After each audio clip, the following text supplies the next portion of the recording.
Je lis du livre de Esther, chapitre 1er, verset 22, ce qui suit.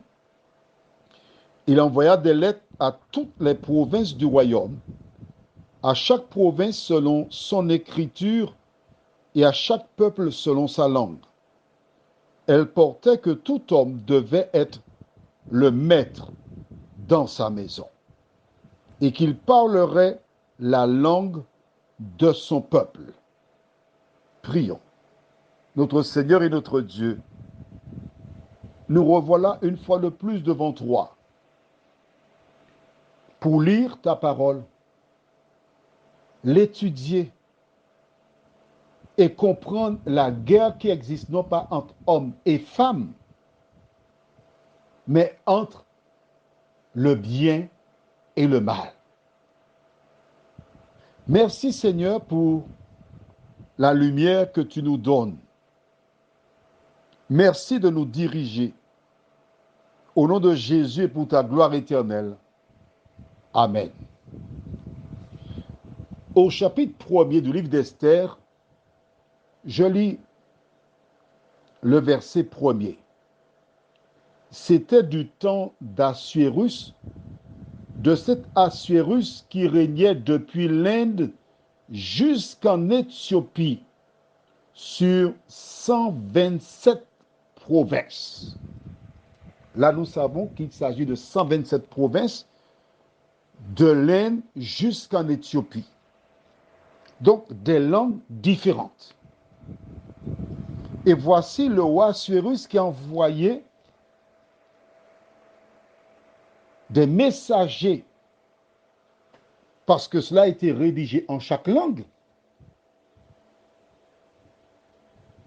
et envoyé dans chacune des provinces. Que découvrons-nous?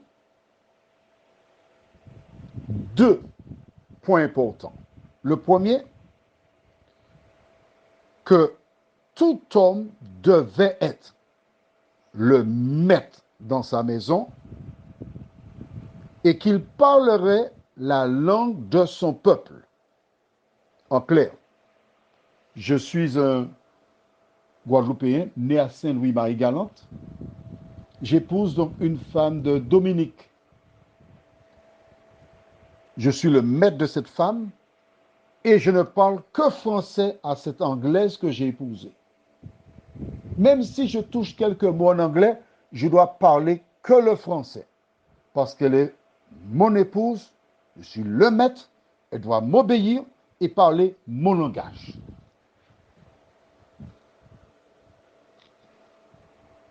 Quand nous prenons le temps pour bien étudier ce que nous venons de lire, nous voyons que c'est une pratique qui correspond un peu à l'évangile.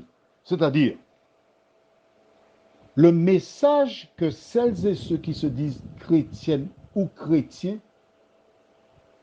ils doivent le proclamer à toute nation, à toute tribu, à toute langue. Avec une différence. C'est que le maître n'est pas un homme, mais le maître c'est Jésus de Nazareth. L'ennemi a voulu brouiller en poussant des individus à honorer des hommes. Plus tard, Paul tiendra à peu près le même discours que le mari, le chef de la femme. Il n'y a pas de chef. Le chef, c'est Jésus de Nazareth. Mais lorsqu'on fait allusion de chef, c'est celui qui a la responsabilité de subvenir aux besoins de sa famille. C'est là où on est chef. Pas pour dire je suis chef et tu es assis devant le poste de télévision pour regarder l'Olympique de Marseille donner une raclée à Monaco ou au Paris Saint-Germain. Non, c'est pas comme ça tu es chef. Tu es chef quand tu subviens aux besoins du foyer. Tu es chef lorsque tu apportes la sagesse. Tu es chef lorsque tu apportes l'équité.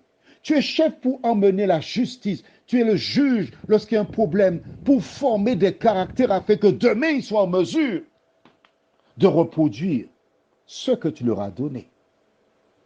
Mais attention, Si les deux personnes ne sont pas sur la même longueur d'onde, venant d'éducations différentes, mais que l'un veut imposer sa manière de voir, de penser, croyant que c'est la vérité, la Bible déclare, tout royaume divisé ne peut subsister. Prions. Notre Seigneur et notre Dieu, c'est toi qui es notre chef. Notre cœur ne tremble qu'à ta voix.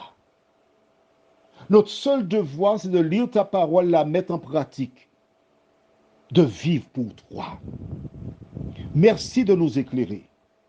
Merci de nous rappeler que Jésus, qui est le chef de l'Église, l'équivalent de l'homme, il a donné sa vie pour sauver l'Église. Il aime l'Église. Il aime son épouse. Il le démontre par des actes précis. Seigneur, merci de nous aider à transposer la relation entre un homme et une femme en gardant l'esprit que c'est la même relation entre Jésus et nous. Aide-nous, ô Dieu, à cesser de nous battre pour la suprématie et commencer à nous battre pour hériter la vie éternelle, nous t'en prions, au nom de Jésus et pour ta gloire éternelle. Amen. Je te souhaite une bonne nuit sous le regard de Dieu.